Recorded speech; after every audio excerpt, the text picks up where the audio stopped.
the last prophet of the Romanovs, assassinated for predicting the fall. Imagine for a moment that you could see the future.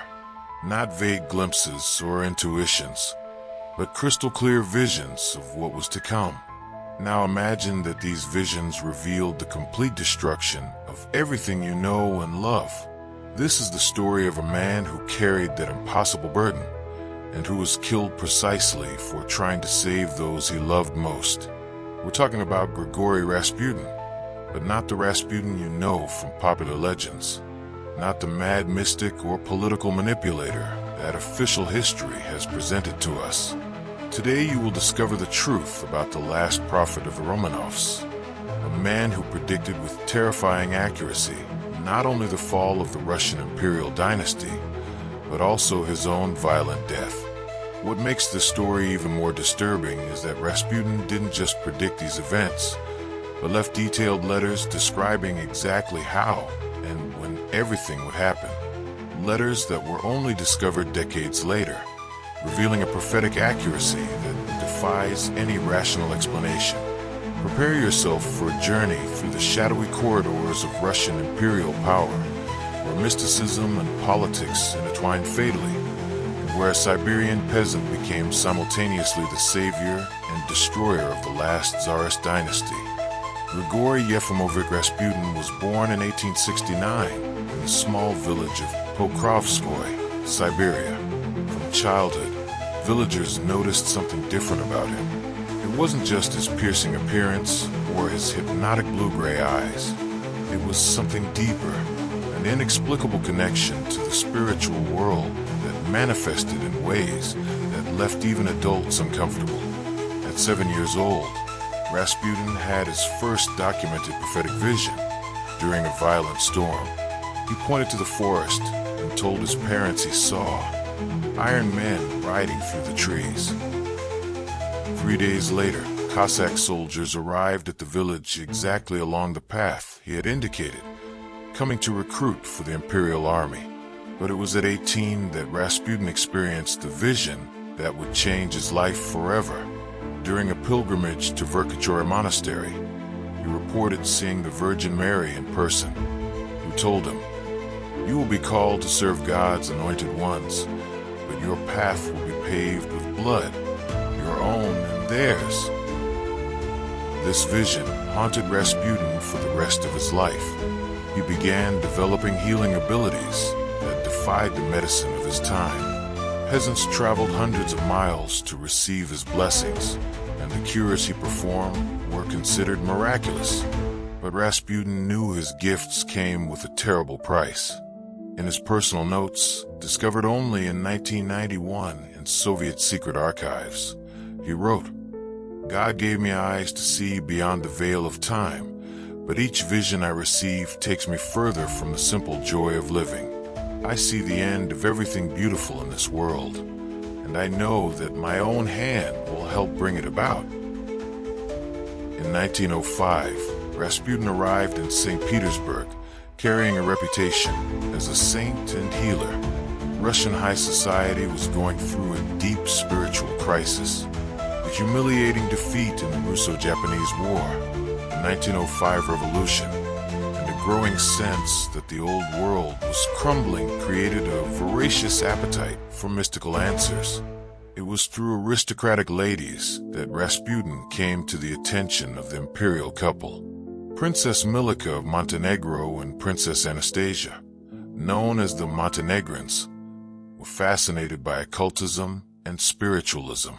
They arranged the first meeting between Rasputin and Tsar Nicholas II and Tsarina Alexandra. What happened at that first meeting remains a mystery, but records from the Tsarina's diary reveal something extraordinary. Alexandra wrote, "The Starets spoke things that only God could know. He described with precision events from our youth that we never told anyone. And then he spoke about Alexei in a way that made us tremble. Alexei Romanov, the heir to the Russian throne, suffered from hemophilia, a state secret guarded under lock and key. The condition was so severe that any minor injury could be fatal. The court doctors had declared there was no hope for a cure. Rasputin not only knew about the hemophilia without being informed, but also predicted with precision when the next severe episode would occur. Even more disturbing, he told the parents, "As long as I live, your son will live. But when I die, he will follow me within 6 months." This prophecy would be fulfilled with terrifying accuracy years later. Between 1906 and 1916, Rasputin made a series of prophecies that were carefully recorded by members of the imperial family and court.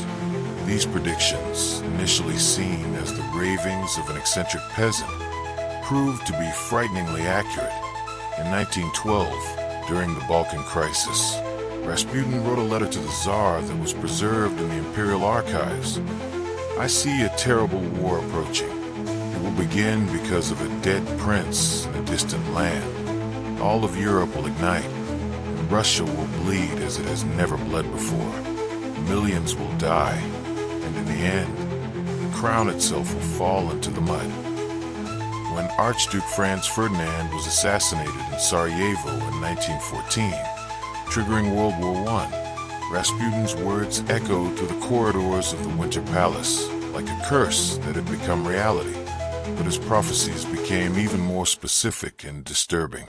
In 1915, during a particularly severe crisis of Alexei's, Rasputin told the Tsarina, "I see fire consuming our holy Russia. The Tsar will lose his crown, and you will all die by bullets in the basement of a distant house. Your daughters will not know men, and royal blood will be spilled like water." Alexandra was so disturbed by this vision that she ordered it recorded in her personal diary, as if documenting the prophecy could somehow prevent it from coming true. Rasputin's most shocking prophecy, however, concerned his own fate. In December 1916, just days before his death, he wrote a letter that would be delivered to the Tsar only after his assassination. "I feel death approaching. Before January 1st, I will leave this life. If it is common peasants who kill me, the Tsar will have nothing to fear for his children. They will reign for hundreds of years. But if it is nobles, relatives of the Tsar, then none of the royal family will live more than 2 years. They will be killed by the Russian people." While Rasputin made his dark prophecies, a deadly conspiracy was forming against him in the highest spheres of Russian aristocracy. The conspirators were led by Prince Felix Yusupov, one of Russia's wealthiest men, and included Grand Duke Dmitry Pavlovich, the Tsar's cousin, and Vladimir Purishkevich, an influential conservative politician. The irony is that these men believed they were saving Russia by killing Rasputin. They saw his influence over the imperial family as a threat to regime stability. What they didn't know was that by assassinating the mad prophet, they were sealing exactly the fate he had predicted. Yusupov planned the assassination with obsessive care. He invited Rasputin to his palace on the night of December 29th, 1916, under the pretext of introducing him to his wife, Princess Irina. What followed became one of the most bizarre and controversial deaths in history. The conspirators first tried to poison him with cyanide hidden in cakes and wine. When this inexplicably failed, Yusupov shot Rasputin in the chest. Believing him dead, the conspirators left the room. Moments later, Rasputin rose and tried to escape, seriously injuring Yusupov in the process. Purishkevich then shot Rasputin twice more in the back. Even then, he still showed signs of life.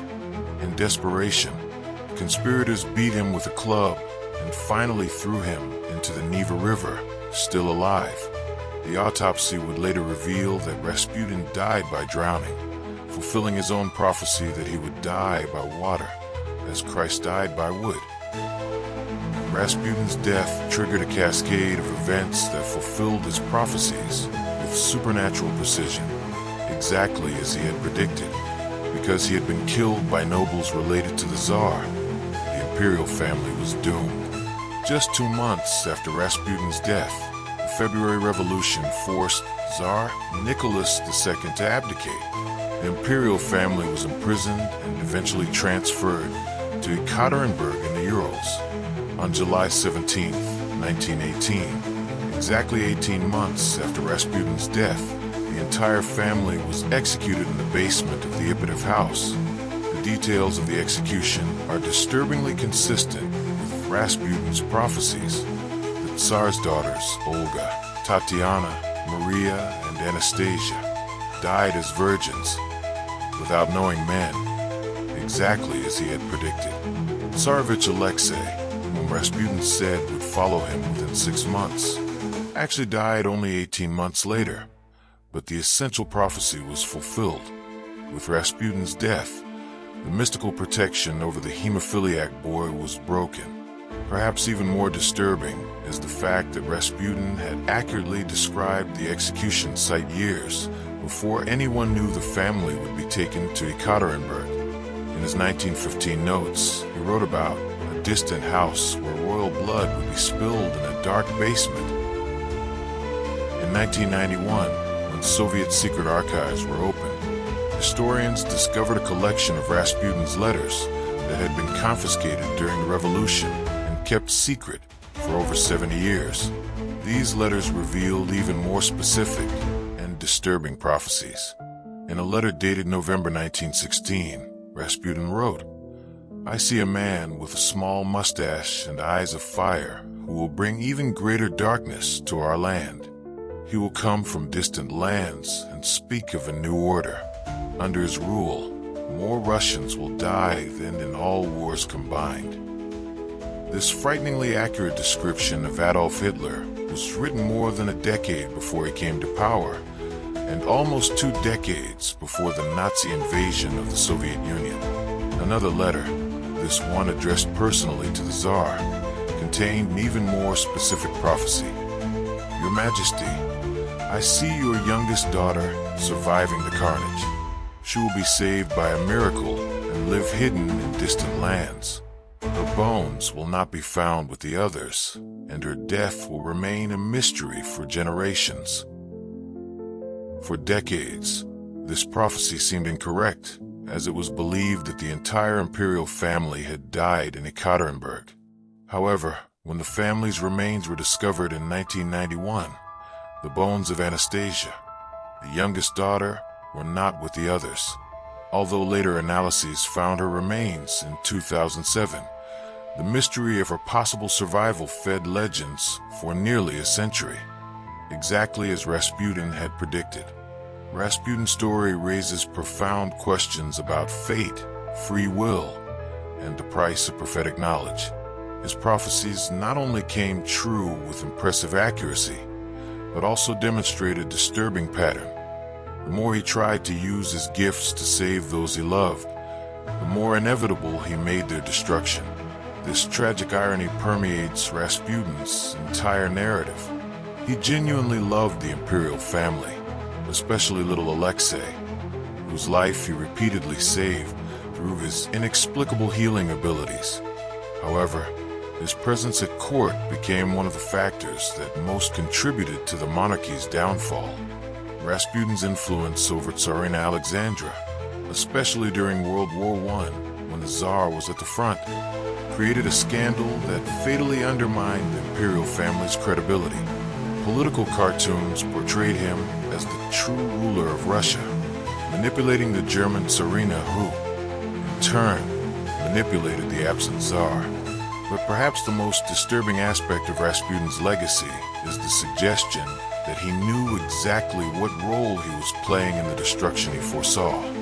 In his final letters, he wrote, "I am simultaneously the doctor and the disease, the savior and the destroyer. God gave me visions so I could try to change fate, but each attempt only makes it more certain." After decades of research and newly opened archives and analysis of previously classified documents, a different image of Rasputin emerges. Far from being the debauched charlatan portrayed by Soviet propaganda, he reveals himself as a man genuinely tortured by gifts he could neither control nor fully understand. medical documents from the period, discovered in 2003 in the archives of Dr. Eugene Botkin, the imperial family's personal physician, revealed that Rasputin indeed possessed healing abilities that defied conventional medicine. Botkin, a skeptical scientist, meticulously documented several occasions when Rasputin saved Tsarevich Alexei's life when all medical treatments had failed. Even more intriguing are records that Rasputin seemed to enter altered states of consciousness during his prophetic sessions. Witnesses described how his eyes became glazed and his voice changed completely, as if another entity were speaking through him. Princess Olga Alexandrovna, the Tsar's sister, wrote in her memoirs, "There were two people in Rasputin, the crude and coarse Siberian peasant we knew day to day, and this other presence that emerged when he entered a trance. This second personality spoke with an authority and knowledge that was impossible to fake. Even his death remained shrouded in mystery. The official version of the assassination, told by Prince Yusupov, contains inconsistencies that only came to light decades later. Modern forensic evidence suggests that Rasputin may have been killed by a shot to the forehead, not in the back, as reported, and that this shot was fired at point-blank range by someone he knew and trusted.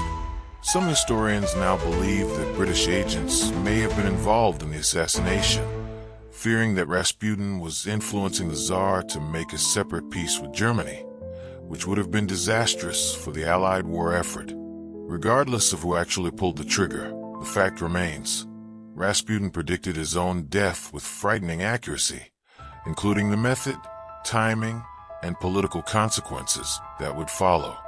In his final letter to the Tsar, found only in 1991, he wrote, "When you receive this letter, I will already be in the other world, but from beyond, I will continue to watch over the fate of Holy Russia.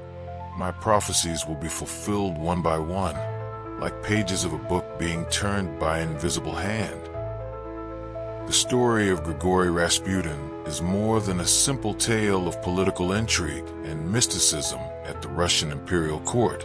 It is a profound meditation on the terrible weight of prophetic knowledge and the tragic paradox of trying to change a destiny you yourself have foreseen. Rasputin saw the fall of the Romanov dynasty with crystalline precision, but each attempt to prevent that fall only made it more inevitable. He saved the Tsarevich's life repeatedly, but his presence at court became one of the main reasons for the monarchy's loss of legitimacy.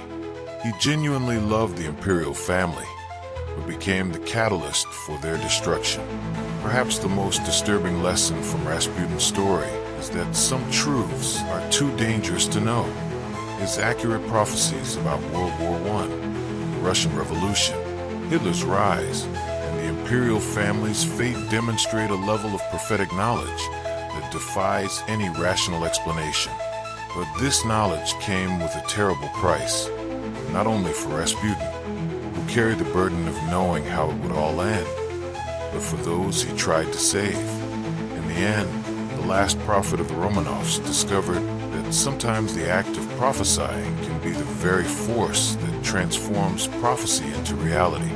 If you were fascinated by this true story that blends history, mystery, and the supernatural, subscribe to the channel to discover more hidden secrets of history that challenge our understanding of the world. And leave your like if you believe that some people really can see beyond the veil of time, even if that gift comes with a price no one should have to pay. The next time you hear someone claim they can see the future, remember Rasputin. He really could, and it killed him.